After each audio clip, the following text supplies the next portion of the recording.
While Sir Topham Hatt's railway is responsible for most of the goods and passengers that travel to and from Sodor, he also relies on the roads for some transport, usually to stations. Lorries usually do this job, and Elizabeth the Vintage Lorry is one of them. She's a grumpy but useful lorry to the railway and helps the roads run smoothly. However, Elizabeth is one of the many road vehicles that doesn't like the railway. One day, Elizabeth was getting unloaded near a goods station on the Kirk Roman branch line when an engine puffed in. She was a bright yellow color with two big driving wheels and a cheerful smile. "Good morning. I don't think I've seen you before." Elizabeth sniffed rudely. How many puffers are there on this railway? I've seen so many of them by the road, ruining the beautiful day we're having." Molly was very offended by this. "I'll have you know that these engines work beside the road, but also work really useful with the road. If it weren't for us, you'd be overloaded with work." Just then, the guard's whistle blew. "Now remember what I said, dear, and don't forget that." With that, Molly puffed away. She really thinks I'm to remember that. We road vehicles could handle the workload with ease. Molly was later talking with Thomas and James. "That rude Lorry isn't the rudest Lorry I've met. It takes some time to get to know her." "Well, you shouldn't trust them at all," James argued. "I've never ever trusted lorries after those 3 lorries came and made quite a fool out of themselves." Molly was in between what Thomas and James said. Later, Molly collected a large goods train. It was heavy and she found trouble to start, but she got it moving once Philip helped her out of the station.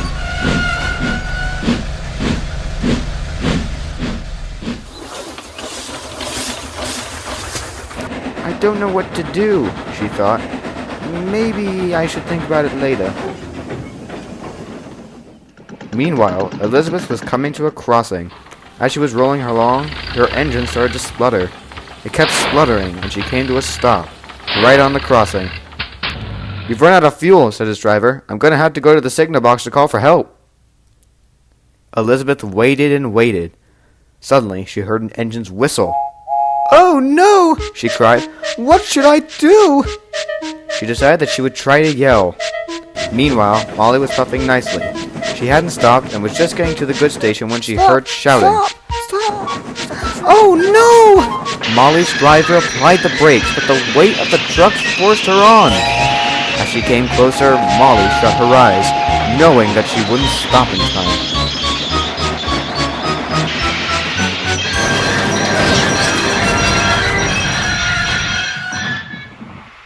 When the dust settled, it was quite a mess. Elizabeth had been pushed onto her side. Molly had derailed after rolling right on Elizabeth's cargo, and she was right beside Elizabeth. Elizabeth was all right, but she was furious. "What makes you think you can go right through the crossing and crash into me, even though I might have said a couple of rude comments?" "It wasn't my fault. I had a heavy goods train, and it forced me on. How do you expect me to stop with a lot of weight on my train?" The two argued and argued until help arrived. Neville arrived with the breakdown train, and Butch came for Elizabeth. When they were separated, Molly complained about Elizabeth to Neville, and Elizabeth complained about Molly to Butch. They both said nothing.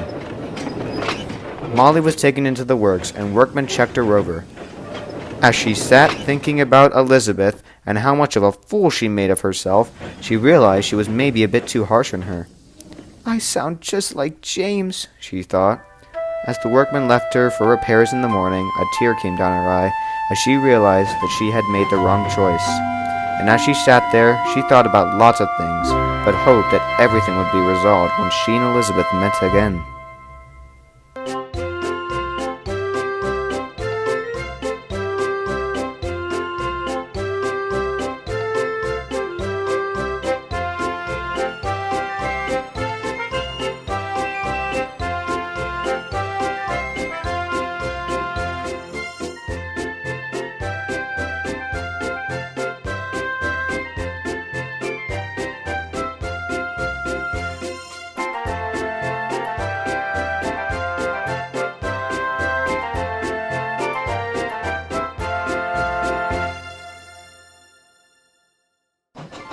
Thomas the Tank Engine loves his branch line. He loves to puff along the line and thinks he has the most important part of the railway.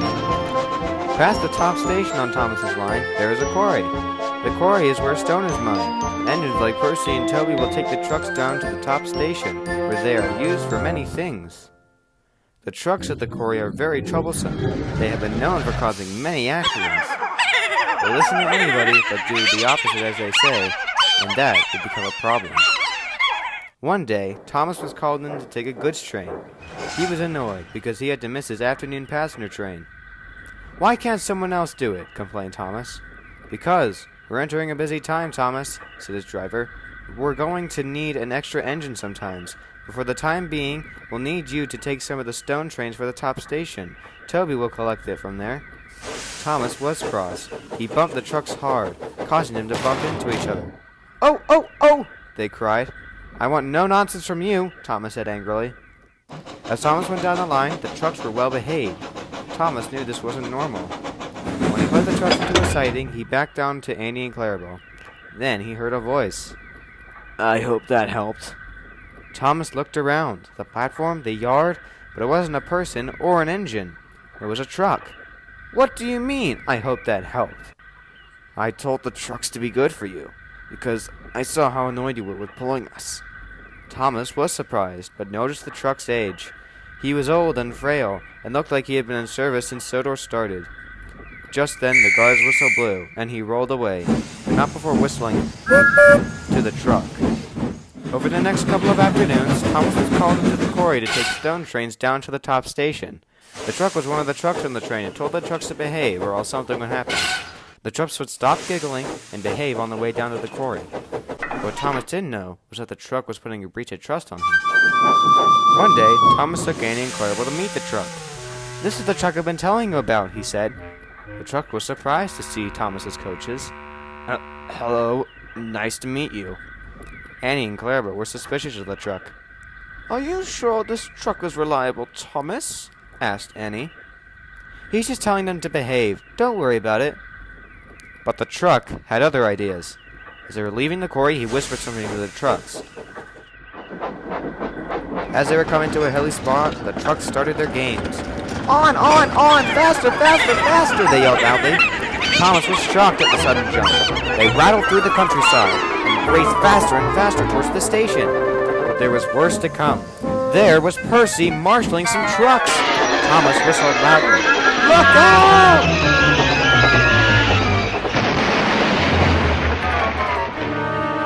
Luckily, nobody was hurt, but Thomas was cross.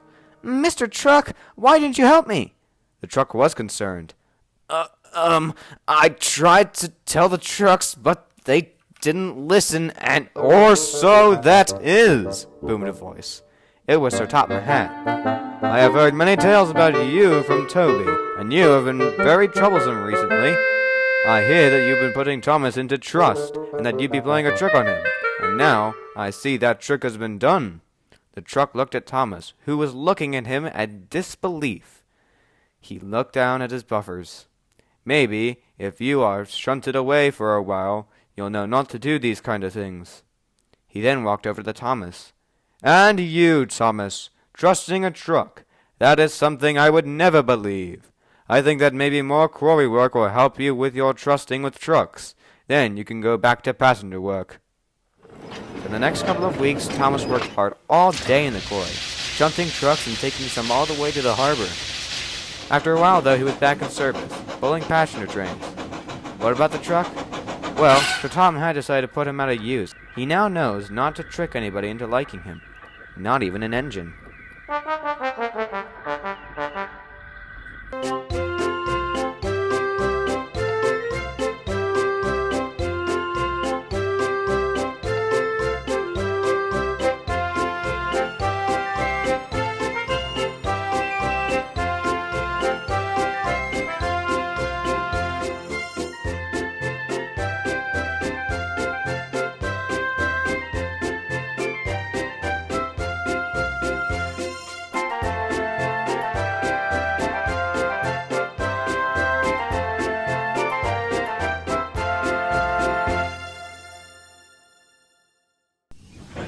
While Molly was in the works, Boco took her goods train. And while he was doing her work, Edward took his train. When Molly was about to come back, Boco had to take a goods train to Vickerstown. As he was leaving Wellsworth, he had some trouble. Morning, Boco. Nice day, isn't it? Couldn't be better. I can't wait for Molly to come back. I hope Edward's managing fine. I'll ask him when I see him. But the signalman had forgot to set the points for Boco. He realized his mistake much too late. Luckily, nobody was hurt, but Boco's wheels were damaged. Soon Duck arrived with the breakdown train, and Sir Topham Hatt. Are you all right, Boco? Nothing but my wheels hurt, sir, he replied. Now we need somebody to take Molly's trains and Boco's trains. I'm sure Edward can take Molly's trains, but who will do Boco's work? We could do it, sir, said Duck. Donald, Douglas, and Oliver could do my work. Are you sure, Duck? I don't want you to feel overworked. It'll be fine, sir. I always want to help out my friends when I can. That's settled. I will tell the others immediately. You should get to the station. Murdoch can take Boco to the works on his train. A little while later, Duck was at Knapford, getting ready to depart. He was waiting for everybody to get on board. Just then, Edward puffed in. Hello, Duck. Lovely day we're having, yes? Let's hope this lovely day has Boco repaired soon. Me too. I'm going to get one of Molly's trains at Brendam. I'll show you where to stop while I'm at it. Soon the guards whistle blew, and Edward and Duck were off. Meanwhile, Philip was shunting a train for Arthur. He was in his happy, jolly spirit. While he was shunting, he heard a voice. Why, hello, little engine. Philip stopped in his tracks and looked around. He only saw the trucks he was shunting, and a grey truck. I have some news from Sir Topham Hatt. I need you to shunt me onto that train of yours. Why should I trust you? You're a troublesome truck, after all. Why would I lie, my dear engine? I've been here for years, and Sir Topham Hatt knows to trust me. Philip, being the young-spirited engine he is, believed in the old truck, and shunted him to the train. Little did he know, he was the truck that put Thomas in his breach of trust, and had been meant to stay in the siding. A little while later, Arthur arrived, and he took his train away.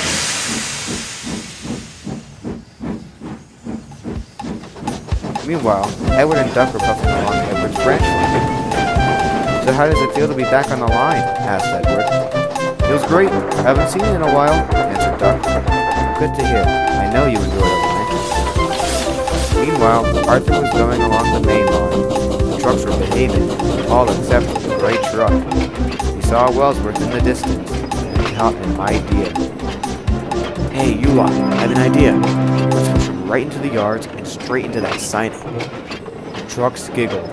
They thought it was a good plan, so they passed it on. When they got close enough, their plan into action.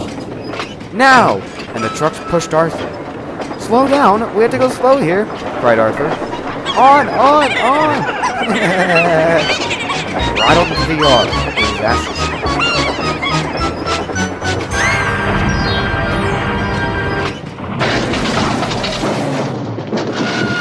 Luckily, nobody was hurt, and the crash wasn't serious. But Arthur was on his side, the trucks giggling behind him. When Edward and Duck arrived, they were most surprised. Oh dear, what happened, Arthur? I don't know, he said. The trucks just pushed me, and I just derailed. Duck knew what to do. Edward, I'll go get the breakdown train. You take my passengers. A little later, Duck arrived with the breakdown train, and Sir Topham Hatt again. Arthur, are you all right? I'm fine, sir, but these trucks pushed me. That's why I derailed. Sir Topham Hatt looked around, and then he saw a familiar face. You are in big trouble. Philip told me that he had shunted you onto the train, and I was in disbelief. Another lie from you. I should have known. While I don't know what to do with you just yet, I know that it will not be a nice punishment. The truck stayed silent. Duck, you have been quite a lot of help today. Knowing what to do in a situation like this is very responsible. I am proud of you. You are a really useful, duck. Thank you, sir. In the next couple of days, Duck took Boco's trains to and from random docks. One day, Duck was waiting in the station when he saw a familiar face. Boco! Good to see you again! Good to be back. I'll take the train for you today. So Tom Matt says you can have a rest in the shed. As Boco coupled up and took the train away, Duck told him all the news. Sounds like that truck deserved it. Well, good to see you, Duck. And Duck was glad to see him too.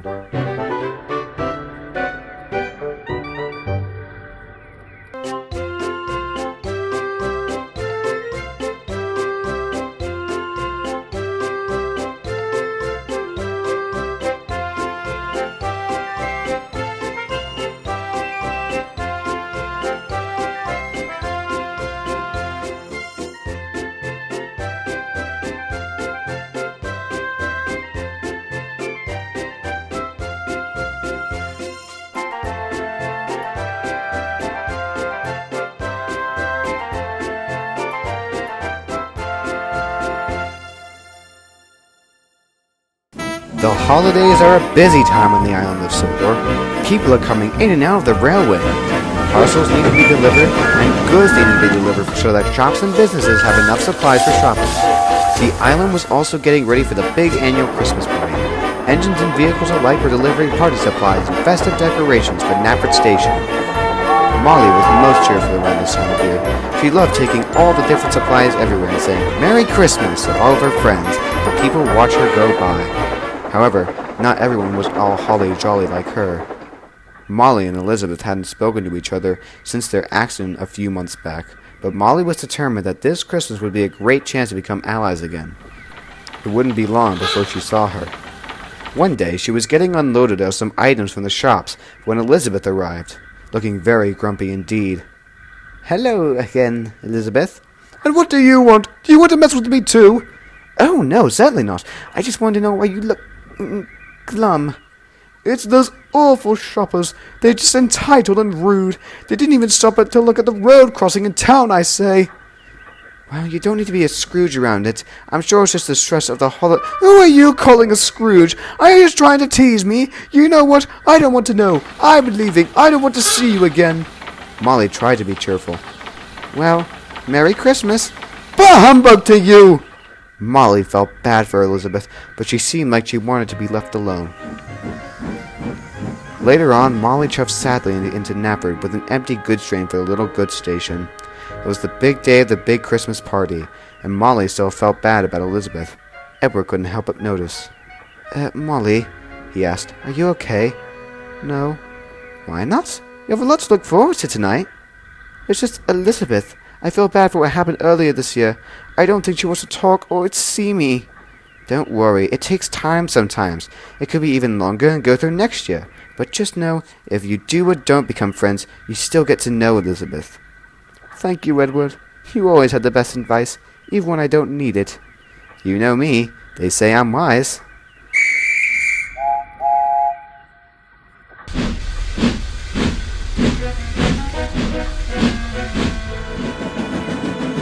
It was dark, and Molly had just dropped off her last train for Christmas. She was just about to leave when suddenly, the station master ran out of his office. "Elizabeth is in trouble! She can't stop, and she has a precious load! We need an engine to stop her!" "Don't worry, I'm on my way!"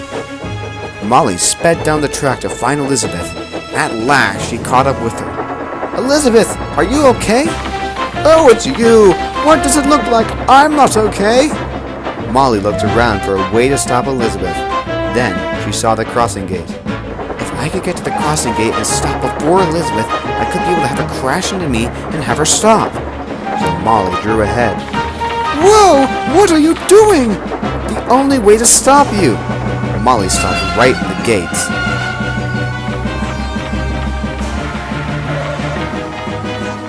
"Are you serious? Get out of the way, dear! Just crash into me! Trust me!"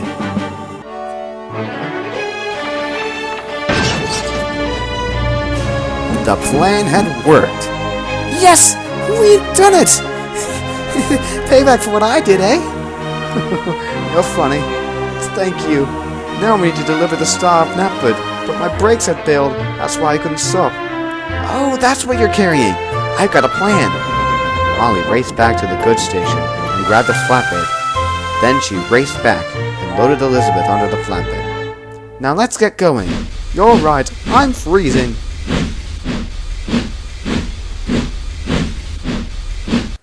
All the engines were waiting at the station for the Star of Napford. They were starting to get worried. Suddenly, they heard a whistle. There was Molly and Elizabeth. All the engines cheered. The Star was put on top of the station, and everyone cheered again. Elizabeth spoke to Molly. Thank you, dear. I'm sorry for what I said earlier. That doesn't matter. All that matters is that I was able to get to know you better. And they enjoyed the festivities of the party together.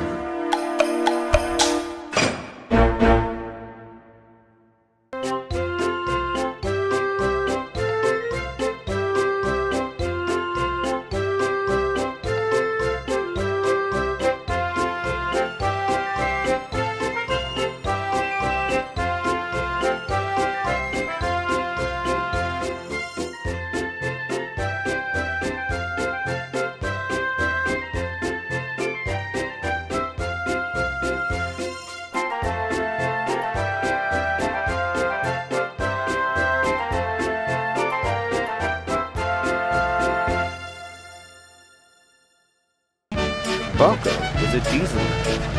While he is a diesel, he has a good heart and cares for his fellow steam engine friends. He is also quick to criticize other diesel engines who think that the steam engines are out of date.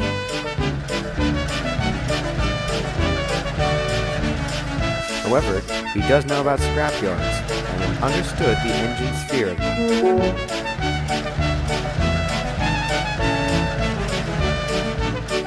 One morning, a fat controller came up to him. The ironworks are in need of help. The scrap is piled up, and the yard needs to be cleaned up. However, you should just be there for the night. Then you can come back tomorrow morning. Don't worry too much. Yes, sir. I understand. You watch out for Daddy and Bert, the ironworks diesels. You don't take kindly to visitors. Don't worry, Donald. I'll soon settle them. When he arrived, it was almost dark. The diesels were working hard. Well, what do we have here? A big green fish. No, Harry, it's a big green building. But how does it move? After hearing these jokes, Boco had had enough. Well, I'll have you know, I'm a diesel engine, just like you. And I won't take any nonsense. You best be on your best behavior, or I'll put you in that scrap pile over there. Got it? The twins just glared at Boco and got back to work. They wanted to find a way to scare Boco. They thought of scaring him by bumping into him or just coming up from behind him, but they knew those ideas were too simple. But they had a good plan they knew would scare Boco.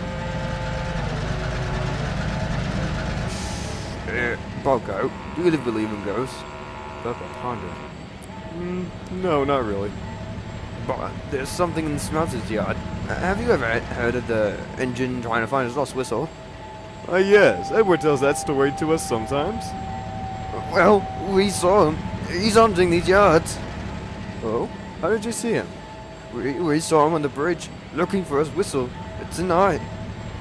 Well, I'm sure you just saw some shadow on the wall.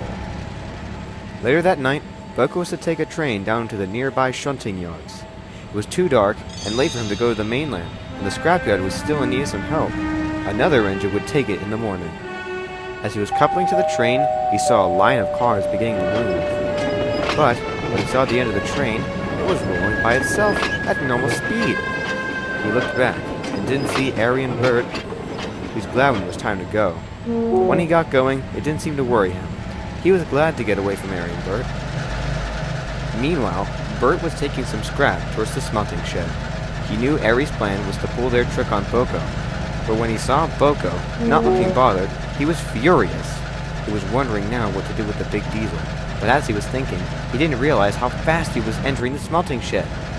Harry was just taking the cars from his trick to the smelting shed, where they would be taken care of. Just then, he saw Bert coming in much too fast. Slow down, Bert! Before Bert could apply his brake, it was too late. He backed straight into Harry, and they raced into the sheds.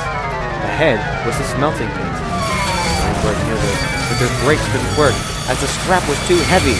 They stopped just in time. Harry's front two wheels were over the edge, and Bert was trying to help him get back on the rails. Help! Help! I'm trying!